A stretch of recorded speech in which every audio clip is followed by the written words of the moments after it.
देश की राजधानी में हवा अभी भी खराब है। उधर अर्थव्यवस्था के आंकड़े अच्छे हैं, पर सवाल उठ रहे हैं कि जीडीपी नापने के तरीके दुरुस्त हैं क्या? रुपए में ऐतिहासिक गिरावट हो रही है, लोग इतिहास में पीछे जा रहे हैं और पुराने बयान निकाल रहे हैं। रोजगार और टैरिफ पर भी बात हो रही है और सवाल ये भी पूछा जा रहा है कि एक एयरलाइंस कंपनी इंडिगो के सामने केंद्र की नरेंद्र मोदी सरकार इतनी बेबस क्यों नजर आ रही है। और इन सब के बीच देश की संसद में पूरे 10 घंटे आज चर्चा हुई वंदे मातरम पर। यह पता लगाया जा रहा है कि क्या यही गीत देश के विभाजन के लिए कथित तौर पर जिम्मेदार था। इससे जुड़े दावे प्रतिदावे, एक एक विवाद, इतिहास का एक एक पन्ना, इन सब पर भी विस्तार से आज के लल्लन टॉप शो में बात करेंगे। बंकिम चंद्र चटर्जी ने ओरिजिनल वंदे मातरम में क्या लिखा था? कभी मूर्ति पूजा के विरोधी रहे चटर्जी ने इसमें दुर्गा, लक्ष्मी और सरस्वती का रेफरेंस क्यों दिया? जिस गीत को खुद रविंद्रनाथ टैगोर ने गाया, उन्होंने ही इसके कुछ अंश हटाने की वकालत क्यों की? और अगर नेहरू ने जिन्ना के आगे घुटने टेके तो संविधान सभा ने जनगण मन को ही राष्ट्रगान क्यों माना? इन सारे सवालों के जवाब जानेंगे और बात करेंगे इसके बाद केरल की। केरल में एक ऐसा केस हुआ जिसने पूरी फिल्म इंडस्ट्री की बखिया उधेड़ दी थी। कालीनों के नीचे के कारनामे खुलकर सामने आए थे। फिर हुआ था एक आंदोलन स्त्रियों की स्वायत्तता, उनकी अस्मिता को लेकर, और एक हेमा कमेटी की रिपोर्ट आई थी कि फिल्म इंडस्ट्री में महिलाओं की हालत क्या है। और इन सब के मूल में था एक चलती कार में एक एक्ट्रेस के साथ हुआ रेप। और इस रेप का जब फैसला आया तो तमाम महिलाओं की लड़ाई कहाँ पहुंची नजर आई। क्यों जो कार्यकर्ता हैं, जो अपील करता है, वो बेबसी की बात कर रहे हैं और जिन पर इल्ज़ाम लगा वो कुछ और तर्क दे रहे हैं। नमस्कार, सौरभ द्विवेदी नाम है हमारा और आप देखना शुरू कर चुके हैं Lallan top show. Brought to you by Sensodyne K. Sensodyne, toothpaste for sensitive teeth.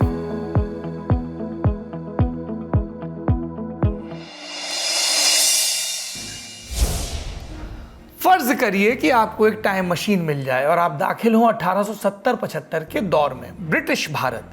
1857 के विद्रोह के बाद अंग्रेजी हुकूमत कुछ डरी थी। हिंदू मुस्लिम एकता उसे खाए जा रही थी। फूट डालो और राज करो की नीति पर युद्ध स्तर पर काम चल रहा है। और इसी बीच अंग्रेजों का एक भारतीय डिप्टी कलेक्टर बंगाल प्रांत में बैठकर खुद से बात कर रहा है। वो भारत भूमि को माँ मानता है। खुद से पूछता है, इतने सपूतों के होने के बाद भी उसकी माँ इतनी कमजोर क्यों है, गुलामी की बेड़ियों में क्यों बंधी है? इन डिप्टी कलेक्टर का नाम था बंकिम चंद्र चटर्जी, वही चटर्जी जिन्हें बाद में अंग्रेजों ने राय बहादुर की उपाधि से भी नवाजा था।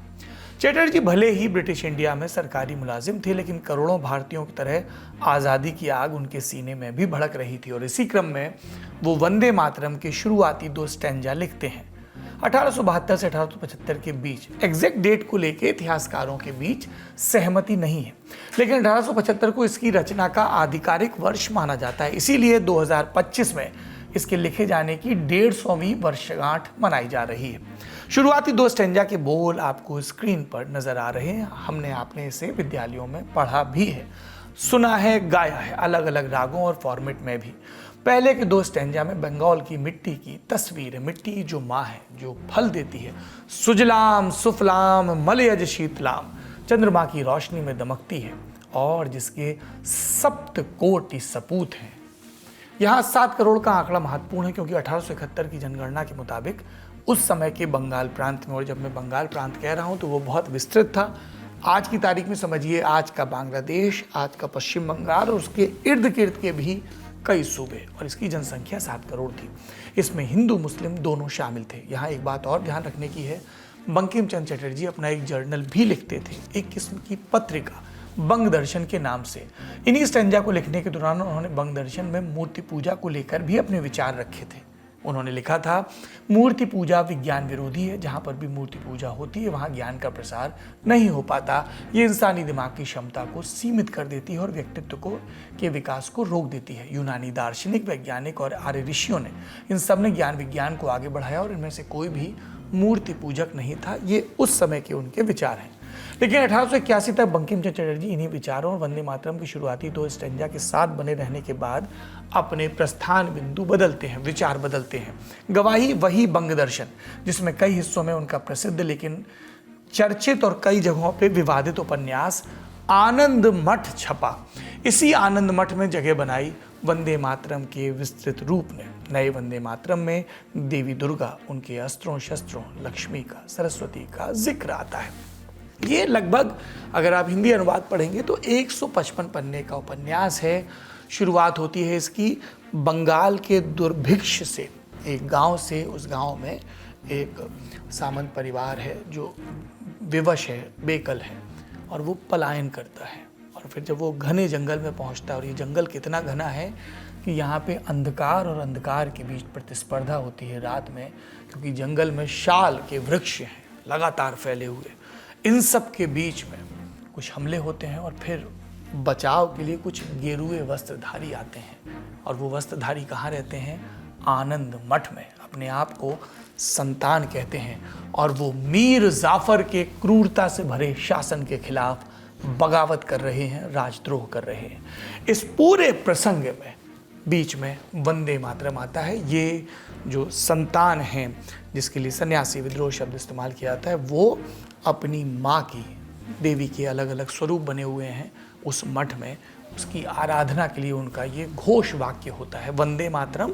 और फिर ये पूरा गीत आता है, सुजलाम सुफलाम मलयज शीतलाम शस्य श्यामलाम मातरम। गुरु रविन्द्रनाथ टैगोर, उन्होंने जब ये गीत पढ़ा और सुना तो चूंकि गुरुदेव की कई विषयों के साथ साथ संगीत में अद्भुत दिलचस्पी और दखल, तो उन्होंने इसे लय और गीत दिया, सुर दिया, खुद बंकिम चंद्र को सुनाया भी। फिर 1896 में कांग्रेस के अधिवेशन में से पहली बार गाया गया।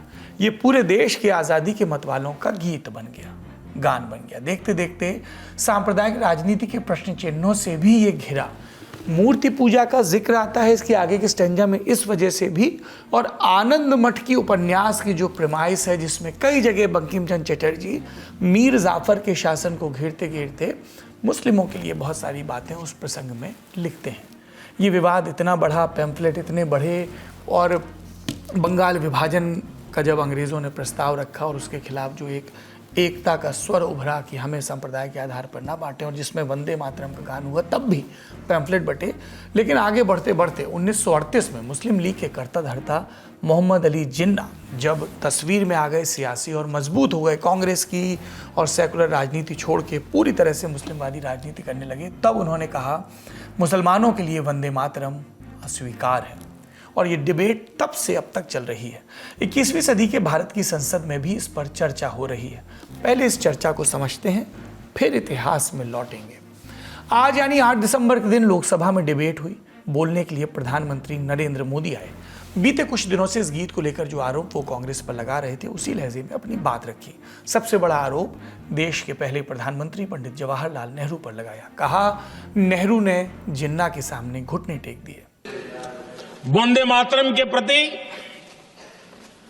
मुस्लिम लीग की विरोध की राजनीति तेज होती जा रही थी।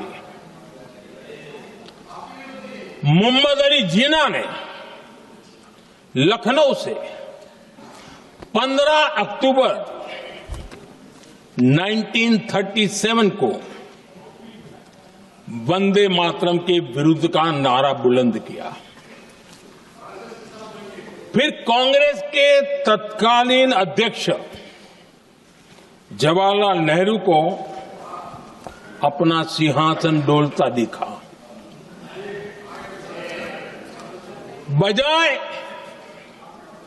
कि नेहरू जी मुस्लिम लीग के आधारहीन बयानों को तगड़ा जवाब देते, करारा जवाब देते, मुस्लिम लीग के बयानों की निंदा करते,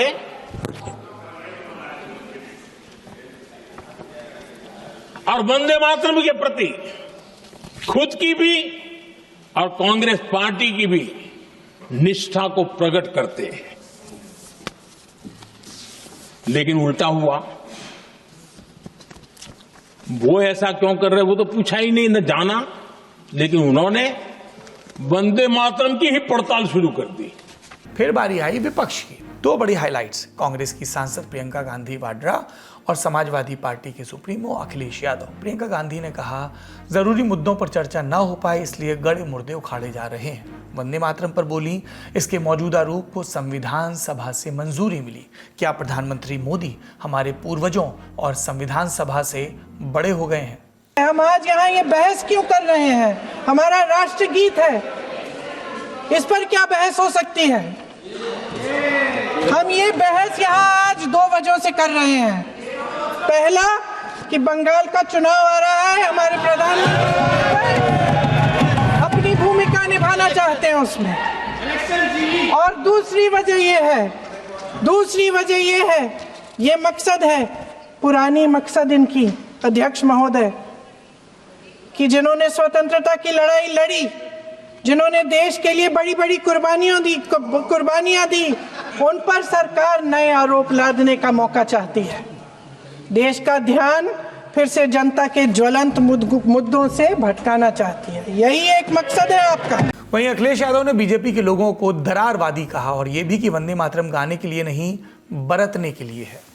वंदे मातरम कोई दिखावा नहीं है, ना ही राजनीति का विषय है, क्योंकि सभापति महोदय, हम जब ये चीज इनके विचारों से, इनके भाषणों से जब बाहर सुनते हैं तो ऐसा लगता है कि वंदे मातरम इन्हीं का बनवाया हुआ गाना है।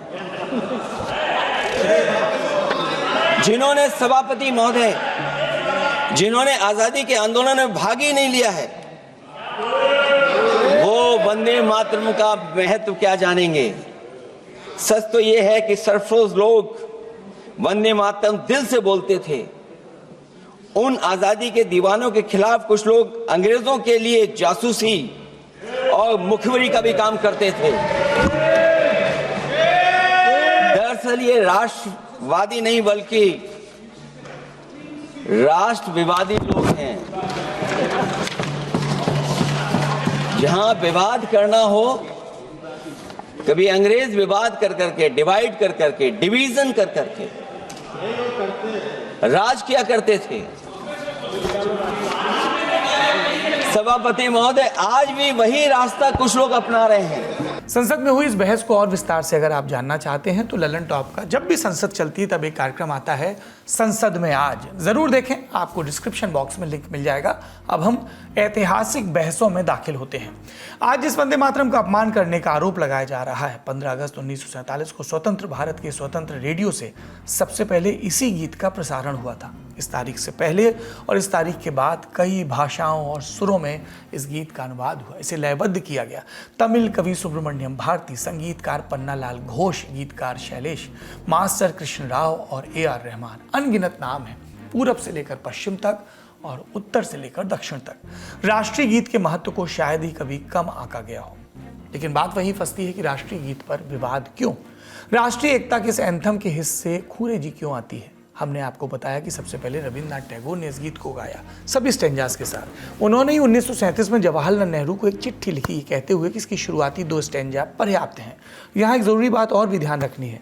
1937 में जिस कांग्रेस वर्किंग कमेटी के पास टैगोर का लेटर गया, तब उसके मेंबर थे महात्मा गांधी, जवाहरलाल नेहरू, सरदार पटेल, नेताजी सुभाष चंद्र बोस, राजेंद्र प्रसाद, मौलाना अबुल कलाम आज़ाद, सरोजिनी नायडू, JB कृपलानी, गुलाबभाई देसाई, जमनालाल बजाज, आचार्य नरेंद्र देव और भी दूसरे नेता। और इन्हीं सदस्यों की कार्य समिति ने टैगोर की हाँ में हाँ मिलाई, क्योंकि दूसरी तरफ से मुस्लिम लीग था जो लगातार वंदे मातरम पर कांग्रेस को घेर रहा था। और तब पंडित जवाहरलाल नेहरू ने गुरुदेव की राय मांगी थी। लेकिन टैगोर ने अपने लेटर में असल में लिखा क्या? ऐतिहासिक रिकॉर्ड्स के मुताबिक टैगोर ने लिखा, मैं ये मानता हूं कि बंकिम चंद्र चटर्जी की इस पूरी कविता को पूरे संदर्भ के साथ पढ़ने पर उसकी कई तरह से व्याख्या हो सकती है।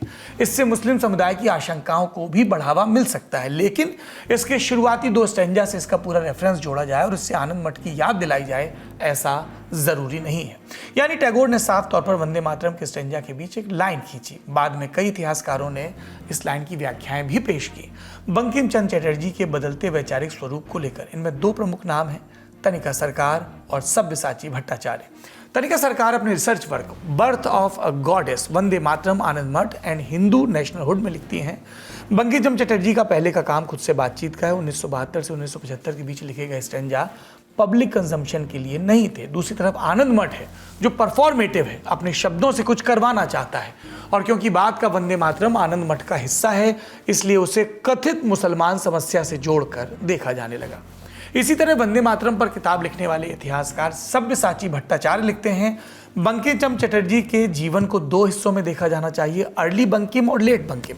अर्ली बंकिम रैशनलिस्ट हैं, बाद के बंकिम कंजर्वेटिव हो जाते हैं।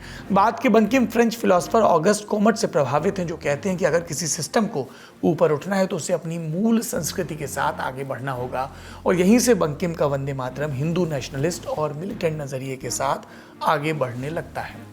यहाँ पर दर्शकों को ये भी याद रखना होगा, अगर वो आनंद मठ उपन्यास को पढ़ेंगे तो पाएंगे कि बंकिम चंद्र मीर जाफर के शासन को लेकर तो खूब आलोचक हैं, लेकिन बरतानिया हुकूमत को लेकर कतई आलोचक नहीं, और उसको न्याय का शासन बताते हैं। वॉरेन हेस्टिंग्स समेत कई लोगों का जिक्र भी करते हैं। हालांकि एक प्रसंग ये भी आता है कि जब हेस्टिंग्स के सामने ये मामला आया कि किस तरीके से सरकारी रसद को लूटा जा रहा है, तो उन्होंने अफसरों को भेजा और उन अफसरों ने क्या गड़बड़ की।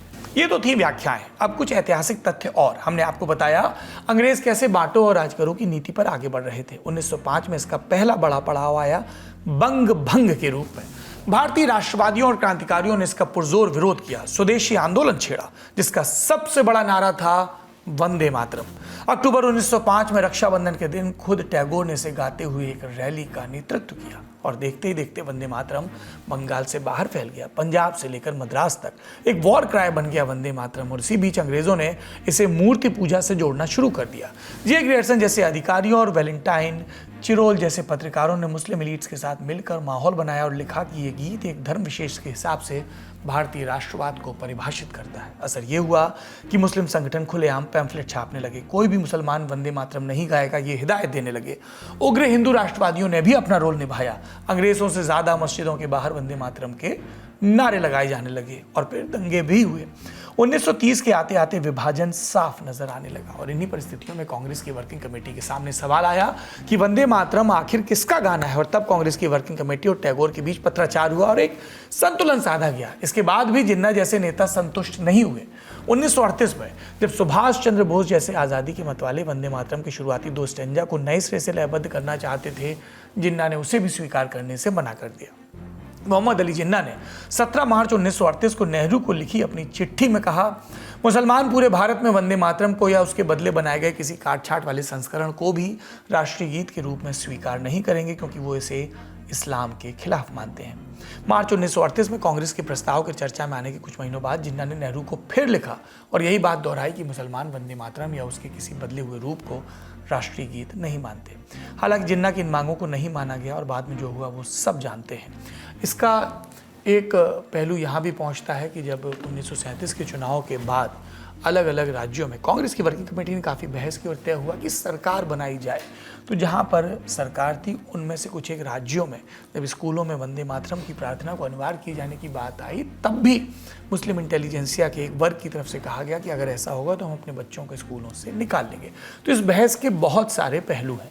इन सब के बीच नेहरू की दो चिट्ठियाँ हैं जो ये बताती हैं कि उन्होंने नेशनल एंथम के रूप में जनगण मन को तरजीह क्यों दी।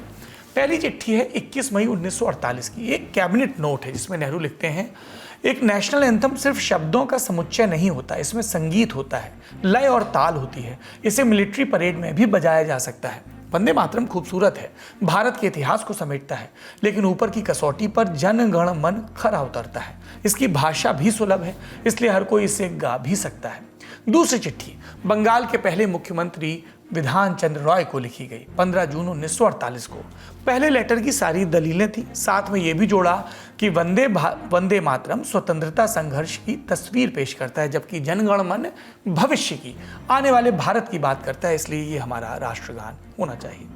बाद में बाबू राजेंद्र प्रसाद के नेतृत्व वाली संविधान सभा भी इन तर्कों पर सहमत हुई और 1951 में ज़्यादा बहस वोटिंग नहीं हुई और जो आखिरी मीटिंग थी उसमें जनगणमन को राष्ट्रगान के रूप में स्वीकार कर लिया गया। इसको लेकर वोटिंग नहीं हुई।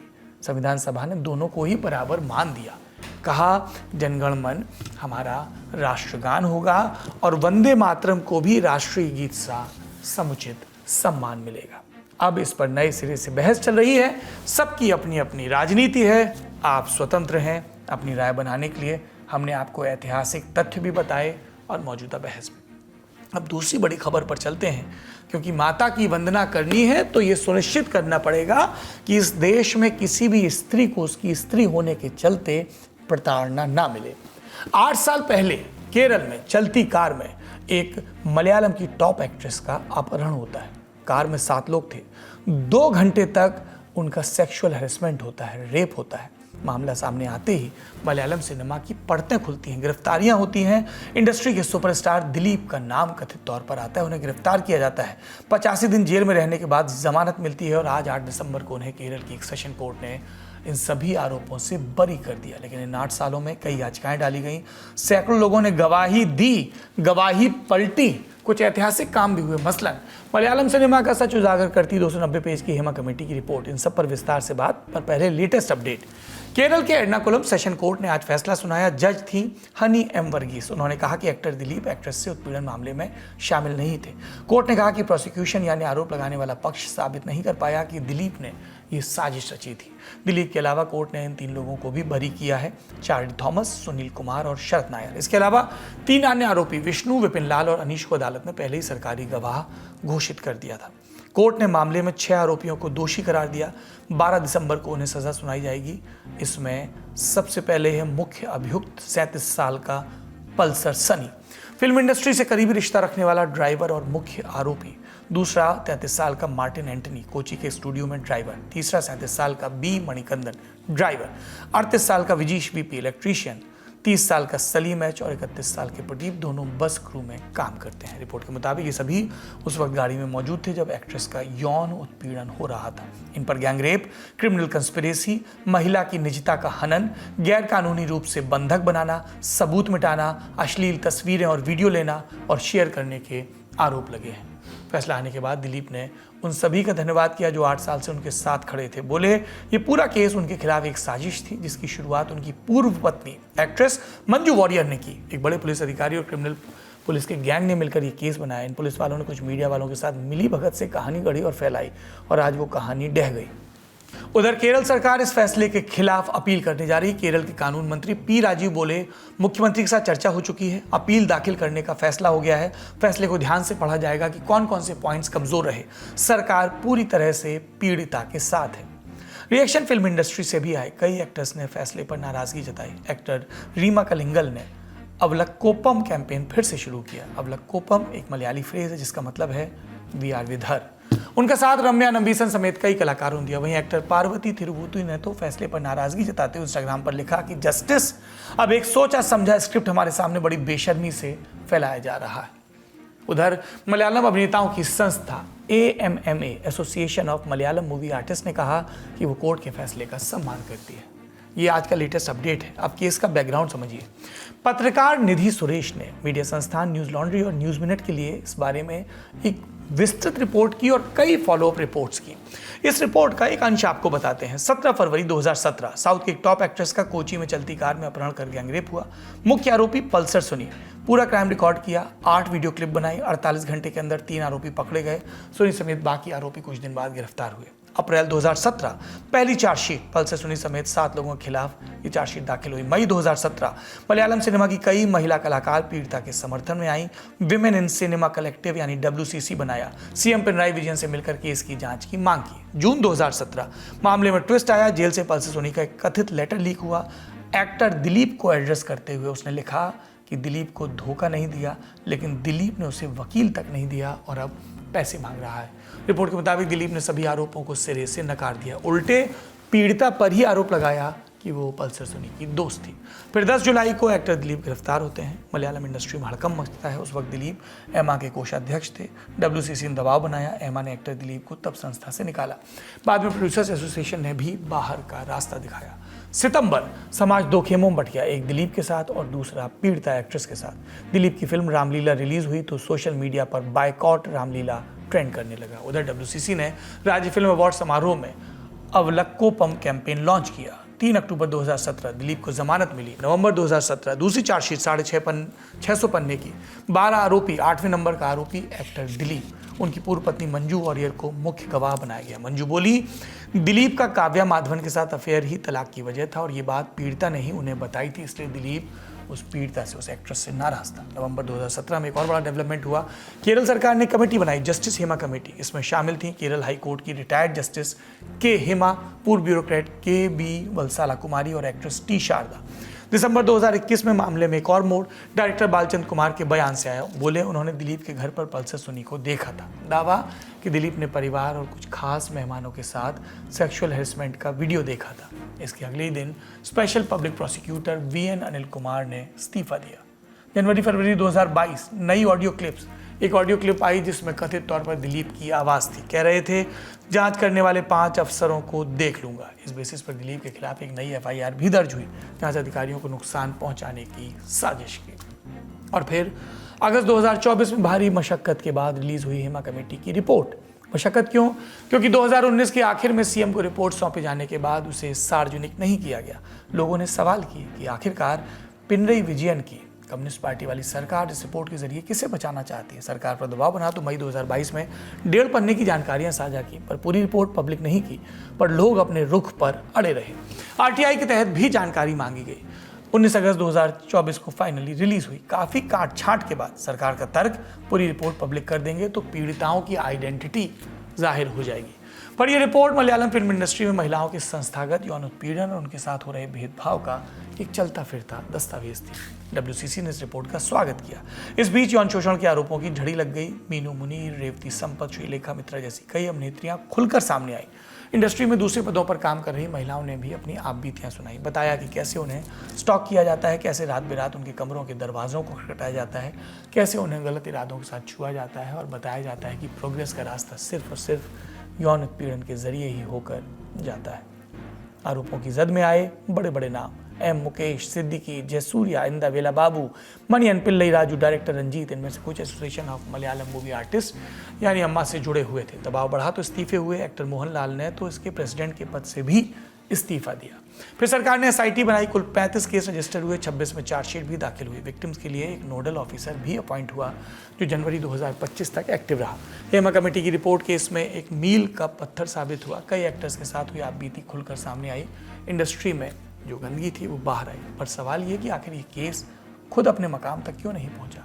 क्यों पीड़िताएं बयान देने के लिए आगे नहीं आई? एक्टर दिलीप की बेल इस पूरे मामले को किस मोड़ पर छोड़ती है? हेमा रिपोर्ट में सिस्टम की जिन कारस्तानियों के बारे में बताया गया था, क्या वही सिस्टम आज भी इतना ताकतवर है कि एक्टर दिलीप को बचा ले गया? ये एक क्रिमिनल कॉन्स्पिरेसी का एलिगेशन लगाया था दिलीप पे, जो एक्टर है। This is a contract crime, तो जिसमें 6 लोगों को हायर किया था। एक ने एक्चुअली रेप किया था और उसको आज कन्विक्ट किया है अबडक्शन और रेप के लिए। इनफैक्ट गैंग रेप चार्जेस लगाया है उन पे। इनका नाम है पल्सर सुनी। उन्होंने एक्चुअली कोर्ट में बताया कि उन्होंने ये नहीं किया है, but there was enough forensic evidence to confirm that he has actually been in the car and done the rape. अब बात यह है कि how did an acquittal for accused number 8 superstar actor Dileep happen?